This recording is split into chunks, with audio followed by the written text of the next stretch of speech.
क्या आप रोज वही 40 दुकानों पर जाते हैं? क्या वही 40 दुकानें आपकी सेल को आगे बढ़ा पा रही हैं?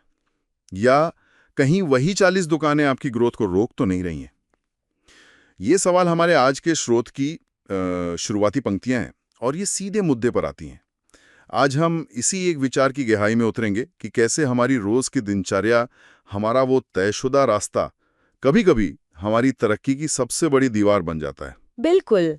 आज की हमारी बातचीत बिक्री की दुनिया से जुड़े कुछ स्रोतों पर आधारित है, लेकिन इसका जो सार है वो किसी एक पेशे तक सीमित नहीं है। हाँ, ये तो है। यह उस मानसिकता के बारे में है जो हमें एक आरामदायक दायरे में बांध कर रखती है। हम ये समझने की कोशिश करेंगे कि उस दायरे से बाहर एक कदम निकालने का असल मतलब क्या होता है और क्यों ये इतना जरूरी है। और हमारे शोध में एक बहुत ही तीखी, मतलब सोचने पर मजबूर करने वाली लाइन है जो इस पूरी चर्चा की नींव रखती है। या आपका रोज का 40 आपकी रोज की इनकम को रोक रहा है? चलिए इसी सवाल से परते खोलना शुरू करते हैं। ये 40 का आंकड़ा आखिर है क्या? देखिए, ये 40 का आंकड़ा एक प्रतीक है। अच्छा। यह सिर्फ 40 दुकानें नहीं है, ये हमारा कंफर्ट जोन है। अच्छा। यह वो जाना पहचाना रास्ता है जिसे हमारा दिमाग हर रोज चुनना पसंद करता है। क्योंकि उसमें आसानी होती है। बिल्कुल, एक तरह की आसानी है। हम्म। दिमाग को कम मेहनत करनी पड़ती है क्योंकि सब कुछ पहले से पता होता है। कौन मिलेगा, क्या बात होगी, नतीजा क्या निकलेगा, अनिश्चितता का कोई डर नहीं। लेकिन क्या ये आराम हमेशा फायदेमंद होता है? मैं ये इसलिए पूछ रहा हूं क्योंकि रूटीन और अनुशासन को तो अक्सर सफलता की कुंजी माना जाता है। तो फिर ये रोज का 40 एक समस्या क्यों है? बहुत अच्छा सवाल है। और नहीं, देखिए, रूटीन में कोई बुराई नहीं है, बल्कि एक स्थिर रूटीन हमें कुशलता देता है। समस्या तब शुरू होती है जब रूटीन विकास की जगह ले लेता है। मतलब जब हम कुछ नया करना बंद कर देते हैं। हाँ, जब हम उस रूटीन को बेहतर बनाने या उसके बाहर झांकने की कोशिश ही बंद कर देते हैं। स्रोत इसी स्थिर हो चुकी अवस्था पर सवाल उठाता है। वो पूछता है, आप आज नया क्या कर रहे हैं? अच्छा, तो फर्क रूटीन और ठहराव के बीच है। बिल्कुल। मतलब क्या कोई नई गली में गए, नई कॉलोनी की तरफ देखा, किसी नई दुकान का दरवाजा खटखटाया, या आज भी वही पुराना रास्ता? ये सवाल तो मुझे लगता है सिर्फ सेल्स के लिए नहीं है। नहीं, बिल्कुल नहीं। ये तो एक लेखक से भी पूछा जा सकता है कि क्या आज कोई नई शैली में लिखने की कोशिश की, या एक शेफ से कि क्या आज कोई नया इंग्रेडिएंट इस्तेमाल किया। आपने बिल्कुल सही पकड़ा। ये सवाल किसी भी काम करने वाले इंसान के लिए है। और इसी ठहराव को तोड़ने की अहमियत को समझाने के लिए हमारे स्रोत में झारखंड के एक सेल्समैन रवि की एक बहुत ही दिलचस्प कहानी दी गई है। हाँ, मैंने भी रवि की कहानी पढ़ी और वो वाकई में इस पूरे विचार को जिंदा कर देती है ना? तो कहानी कुछ यूं है कि रवि झारखंड का एक सेल्समैन ठीक उसी स्थिति में फंसा था जिसकी हम बात कर रहे हैं। वो रोज अपनी तयशुदा 40 दुकानों पर जाता था। उसकी बिक्री ठीक ठाक थी, लेकिन एक स्तर पर आकर रुक गई थी। वो मेहनत बहुत कर रहा था, पर नतीजे नहीं बढ़ रहे थे। और यहाँ कहानी में एक बहुत अहम मोड़ आता है। हताश होकर रवि अपने डिस्ट्रीब्यूटर के पास जाता है। शायद उसे किसी जादुई सलाह की उम्मीद थी। हाँ, कोई नया तरीका या कोई स्कीम। पर उसके डिस्ट्रीब्यूटर ने उसे कोई सलाह नहीं दी। उसने सिर्फ एक सवाल पूछा, रवि, पिछले महीने तुमने कितने नए आउटलेट जोड़े? बस यही सवाल। ये सवाल मुझे बहुत ताकतवर लगा। कोई ज्ञान नहीं, कोई भाषण नहीं, सिर्फ एक सीधा सवाल। ये सवालों सलाह से बेहतर इसलिए है क्योंकि यह रवि को जवाब नहीं देता, बल्कि उसे खुद जवाब खोजने पर मजबूर करता है। बिल्कुल, एक अच्छा सवाल हमारे सोचने की दिशा बदल देता है। उस सवाल ने रवि के दिमाग में एक बीज बो दिया। और अगले दिन जब वो अपने काम पर निकला तो उसका नजरिया बदल चुका था। वो अब सिर्फ अपनी 40 दुकानों के बारे में नहीं सोच रहा था, वो उस सवाल के बारे में सोच रहा था। बिल्कुल। और इसी बदली हुई सोच ने उससे वो करवाया जो उसने महीनों से नहीं किया था। अपने तय रास्ते पर जाते हुए उसने पास की एक छोटी तंग गली पर ध्यान दिया, जिसे वो रोज नजरअंदाज कर देता था। शायद सोचता होगा कि यहाँ क्या ही होगा। हाँ, बिल्कुल। लेकिन उस दिन वो उस गली में मुड़ गया और वहां उसे वो मिला जिसकी उसे उम्मीद नहीं थी। 5 पान की दुकानें और 2 स्टेशनरी की दुकानें। 7 नए अफसर जो हमेशा से वहीं थे, बस उसकी नजर के दायरे से बाहर थे। लेकिन यहाँ एक सवाल उठता है, ये तो रवि की किस्मत अच्छी थी कि उसे दुकानें मिल गईं। क्या होता अगर वो गली खाली होती, या वहां के दुकानदार उससे बात करने से मना कर देते? एक्सप्लोर करने में ये जोखिम तो हमेशा रहता है। आपने बहुत जरूरी मुद्दा उठाया है और ये सच है। हर नई गली में सफलता नहीं मिलती। स्रोत इस बात पर जोर देता है कि मार्केट एक्सप्लोरर बनना एक मानसिकता है, फौरन नतीजे की गारंटी नहीं। अच्छा, इसमें धैर्य और एक मजबूत रणनीति की जरूरत होती है, जहां आप छोटी छोटी असफलताओं से सीखते हुए आगे बढ़ते हैं। हो सकता है पहली 2 गलियां खाली निकलें, लेकिन तीसरी गली में आपको एक ऐसा अवसर मिल जाए जो उन दोनों की कसर पूरी कर दे। तो जोखिम तो है, लेकिन ठहराव में बने रहने का जोखिम उससे कहीं ज्यादा बड़ा है। बिल्कुल। ये बात समझ में आती है। तो रवि ने इन नई दुकानों पर जाके क्या किया? क्या उसने तुरंत अपना सामान बेचना शुरू कर दिया? नहीं, और यही उसकी रणनीति का सबसे शानदार हिस्सा है। उसने पहली मुलाकात में बिक्री का कोई दबाव नहीं बनाया। Zero pressure. Zero pressure. उसने सिर्फ दुकानदारों से बात की, उनका काम समझा और एक रिश्ता बनाने की कोशिश की। उसने ट्रायल के लिए उन्हें सिर्फ 5 और 10 रुपए के छोटे छोटे स्नैक्स दिए। उसका लक्ष्य ऑर्डर लेना नहीं था, भरोसा जीतना था। भरोसा जीतना था। और यही हमारे स्रोत की एक और बेहतरीन लाइन सामने आती है। पहली विजिट ऑर्डर के लिए नहीं, समझ और कनेक्शन के लिए होती है। बिल्कुल। ये एक सुनहरा नियम लगता है जो शायद हर रिश्ते पे लागू होता है। हाँ, ये एक सार्वभौमिक सिद्धांत है, चाहे वो बिक्री हो, दोस्ती हो या टीम में नए सदस्य का शामिल होना हो। अगर आप पहले दिन से ही लेन देन की उम्मीद करेंगे तो रिश्ता कभी गहरा नहीं हो पाएगा। रवि ने पहले कनेक्शन बनाया और इसका नतीजा शानदार रहा। नतीजा ये हुआ कि सिर्फ 2 महीने के अंदर रवि की आमदनी 3,000 रुपए बढ़ गई। लेकिन मुझे लगता है कि असल कमाई सिर्फ वो 3,000 रुपए नहीं थी। नहीं, असल कमाई वो सीख थी जो उसे मिली। जैसा कि स्रोत में लिखा है, रवि ने महसूस किया मार्केट खत्म नहीं हुई थी, उसकी सोच सीमित थी। यही कहानी का सार है। समस्या अक्सर बाहर नहीं, हमारे अंदर होती है। और इसी सीख से एक और शार्प लाइन निकलती है जो शायद इस पूरी बातचीत का केंद्र है। सेल्समैन नहीं, मार्केट एक्सप्लोरर बनो। सेल्समैन नहीं, मार्केट एक्सप्लोरर बनो। ये सिर्फ एक वाक्य नहीं है, ये तो भूमिका को, पहचान को पूरी तरह से बदल देता है। हाँ, इस पर थोड़ी और बात करते हैं। एक सेल्समैन और एक मार्केट एक्सप्लोरर में बुनियादी फर्क क्या है? देखिए, एक सेल्समैन का काम दिए गए उत्पाद को बेचना है। उसका दायरा परिभाषित होता है।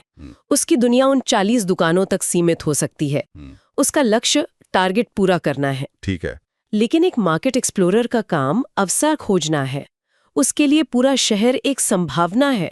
वो सिर्फ बेचता नहीं, वो बाजार को पढ़ता है, समझता है, नए पैटर्न खोजता है। एक के लिए काम एक जरूरत है और दूसरे के लिए एक एडवेंचर। बिल्कुल। तो मार्केट एक्सप्लोरर बनना सिर्फ एक अच्छी सोच नहीं, बल्कि एक जरूरत भी है, क्योंकि बाजार कभी एक जैसा नहीं रहता, है ना? कभी नहीं। और मुझे लगता है स्रोत इसी हकीकत की तरफ इशारा कर रहा है जब वो कुछ रियलिटी चेक सवाल पूछता है। हाँ, वो सवाल हमें आराम की नींद से जगाने के लिए हैं। स्रोत कहता है, हर साल कुछ दुकानें बंद होती हैं और नई खुलती हैं, नई कॉलोनियां बसती हैं, नए बाजार बनते हैं। ये एक सच्चाई है। और सवाल ये है कि अगर आपकी एक पुरानी दुकान बंद हो गई तो उसकी जगह कौन भरेगा? और अगर कोई नई कॉलोनी बन रही है तो वहां की दुकानों पर पहले कौन पहुंचेगा, आप या आपका प्रतिस्पर्धी? ये तो बिजनेस की दुनिया में फर्स्ट मूवर एडवांटेज वाली बात हो गई। जो पहले पहुंचता है वो एक मजबूत पकड़ बना लेता है, जिसे बाद में तोड़ना बहुत मुश्किल होता है। बिल्कुल। ठहराव का मतलब पीछे जाना है, क्योंकि दुनिया आगे बढ़ रही है। इसी विचार को और बड़ा कैनवस देने के लिए स्रोत में बड़ी मल्टीनेशनल कंपनियों का उदाहरण दिया गया है। हाँ, कि वो एक ही देश में रहकर संतुष्ट नहीं हो जाती, वो नए देशों में जाती हैं, नए बाजार खोजती हैं। लेकिन क्या एक अकेले सेल्समैन की तुलना एक विशाल कंपनी से करना सही है? दोनों का पैमाना तो बहुत अलग है। पैमाना बेशक अलग है, लेकिन मानसिकता और सिद्धांत बिल्कुल एक ही हैं। सोचिए, जब 90s के दशक में मैकडॉनल्ड्स भारत आया तो उन्होंने सिर्फ अपने अमेरिकी बर्गर यहाँ लाकर नहीं बेच दिए। नहीं, अगर वो ऐसा करते तो शायद बुरी तरह फेल हो जाते। उन्होंने भारतीय बाजार को एक्सप्लोर किया। उन्होंने समझा कि यहाँ एक बड़ा वर्ग शाकाहारी है, लोगों को आलू और मसालेदार स्वाद पसंद है। और इस एक्सप्लोरेशन का नतीजा क्या था? मैक आलू टिक्की। मैक आलू टिक्की। ये प्रोडक्ट सिर्फ एक बर्गर नहीं है, ये मार्केट एक्सप्लोरेशन का एक क्लासिक उदाहरण है। उन्होंने एक नए बाजार की जरूरत को समझा और उसके लिए एक नया समाधान तैयार किया। ये एक बेहतरीन उदाहरण है। तो रवि ने जो अपनी छोटी सी गली में किया, मैकडॉनल्ड्स ने वो पूरे देश के स्तर पर किया। सिद्धांत वही है। बिल्कुल। अपनी सीमाओं से बाहर निकलो, नए क्षेत्र को समझो और उसके हिसाब से खुद को ढालो। और यहीं से हमारी तीसरी शार्प लाइन आती है जो इस पूरी बात का निचोड़ है। बड़ी कंपनियां नए देशों में जाती हैं, समझदार सेल्समैन अपने एरिया के नए आउटलेट में जाता है। वाह, ये दिखाता है कि विकास का सिद्धांत हर स्तर पर एक जैसा ही काम करता है। बिल्कुल। ठीक है, तो मानसिकता समझ आ गई, इसकी ज़रूरत भी साफ दिख रही है। लेकिन अब आते हैं सबसे मुश्किल सवाल पर, इसे अमल में कैसे लाया जाए? व्यवहारिक स्तर पर। हाँ, मुझे डर है कि ये सब सुनकर कोई सेल्समैन सोचेगा, ये सब कहने में अच्छा लगता है, लेकिन मेरे पास 40 दुकानों का टारगेट पूरा करने के बाद नई गलियों में घूमने का समय कहाँ है? और ये बहुत ही जायज़ चिंता है। स्रोत भी इस बात को समझता है, इसीलिए वो कोई बहुत बड़ा अव्यवहारिक लक्ष्य नहीं देता। वो एक सवालिया ढांचा पेश करता है। वो 40 + 5 रोल का एक विचार रखता है। 40 पुराने और 5 नए आउटलेट रोज? हाँ, ये भी ज्यादातर लोगों के लिए मुश्किल होगा। बिल्कुल। और स्रोत खुद इस बात को स्वीकार करता है। वो तुरंत इस पर नरमी बरतते हुए अगला सवाल पूछता है, अगर 5 नहीं तो क्या एक नया आउटलेट भी संभव नहीं? एक। और यहाँ आकर बात बहुत व्यवहारिक हो जाती है। क्या हम अपने पूरे दिन में से 15-20 मिनट सिर्फ एक नई दुकान, एक नए क्लाइंट या एक नए संपर्क के लिए नहीं निकाल सकते? एक, ये तो दिया जा सकता है। हर रोज सिर्फ एक नया आउटलेट जोड़ने का मतलब है महीने में 25 से 30 नए आउटलेट्स, साल में 300 से ज्यादा। ये तो कंपाउंडिंग इफेक्ट जैसा है। हाँ बिल्कुल, शुरुआत में छोटा लगता है, लेकिन समय के साथ इसका असर बहुत बड़ा हो जाता है। आपने सही शब्द पकड़ा, कंपाउंडिंग इफेक्ट। ये सिर्फ निवेश में काम नहीं करता, ये ज्ञान, रिश्ते और करियर हर जगह काम करता है। रोज एक नया आउटलेट जोड़ना ठीक वैसा ही है। लेकिन फिर वही सवाल आता है, मान लीजिए मैं एक नया आउटलेट विजिट करता हूँ, लेकिन वहां से ऑर्डर नहीं मिलता। सेल्स में तो दिन के आखिर में नंबर देखे जाते हैं। क्या एक मैनेजर इस बात को समझेगा कि उसका सेल्समैन आज सिर्फ भरोसा बनाने गया था, खाली हाथ लौट कर आया है? ये शॉर्ट टर्म और लॉन्ग टर्म सोच के बीच का संघर्ष है। हो सकता है कि एक अधूरदर्शी मैनेजर इस पर सवाल उठाए, लेकिन एक अच्छा लीडर समझेगा कि आज बोया गया भरोसे का बीज ही कल बिक्री का पेड़ बनेगा। ये एक निवेश है। ये एक निवेश है। स्रोत बार बार पहली विजिट के लॉजिक पर जोर देता है। पहली मुलाकात में क्या जरूरी है, ऑर्डर या भरोसा? अगर आपने पहली मुलाकात में सिर्फ बेचने की कोशिश की तो शायद आपको दूसरी मुलाकात का मौका ही ना मिले। और ये सिद्धांत तो जीवन के हर क्षेत्र में लागू होता है। मुझे याद है जब मैंने अपनी पहली नौकरी बदली थी, तो मैं नई टीम में जाकर तुरंत अपने आइडिया बताना चाहता था, खुद को साबित करना चाहता था। हाँ, लेकिन मेरे एक सीनियर ने सलाह दी कि पहले कुछ हफ्ते सिर्फ सुनो, लोगों को समझो, उनके साथ कॉफी पियो। शुरुआत में मुझे लगा कि यह समय की बर्बादी है, लेकिन मैंने उनकी बात मानी। नतीजा ये हुआ कि जब मैंने बाद में अपने आइडिया रखे तो लोगों ने उन्हें खुले मन से सुना, क्योंकि तब तक मैं उनके लिए सिर्फ एक नया कर्मचारी नहीं बल्कि एक सहकर्मी बन चुका था। भरोसा पहले आता है, लेन देन बाद में। बिल्कुल। तो हमने अपनी बातचीत की शुरुआत एक सवाल से की थी। हमने देखा कि कैसे एक तय दायरा हमें रोकता है, रवि की कहानी से प्रेरणा ली और ये समझा कि एक्सप्लोरेशन एक जरूरत क्यों है।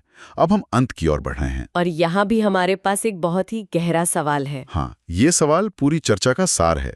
स्रोत हमें खुद से यह आखिरी सवाल पूछने के लिए कहता है, अगर मैं आज एक नया आउटलेट जोड़ूं तो क्या मेरा कल बेहतर नहीं होगा? इस सवाल का जवाब शायद हम सब जानते हैं। हाँ, होगा, बिल्कुल बेहतर होगा। और ये बेहतर होना सिर्फ ज्यादा आमदनी तक सीमित नहीं है। जब आप एक नया आउटलेट जोड़ते हैं तो आप सिर्फ एक ग्राहक नहीं जोड़ते, आप अपनी निर्भरता को कम करते हैं, आप बाजार के बारे में अपनी समझ को बढ़ाते हैं, आप अपना आत्मविश्वास बढ़ाते हैं। तो ये कदम सिर्फ विकास के लिए नहीं बल्कि सुरक्षा के लिए भी है, अपने भविष्य को ज्यादा मजबूत बनाने का एक तरीका है। बिल्कुल। ये मानसिकता सिर्फ सेल्स तक ही सीमित नहीं है।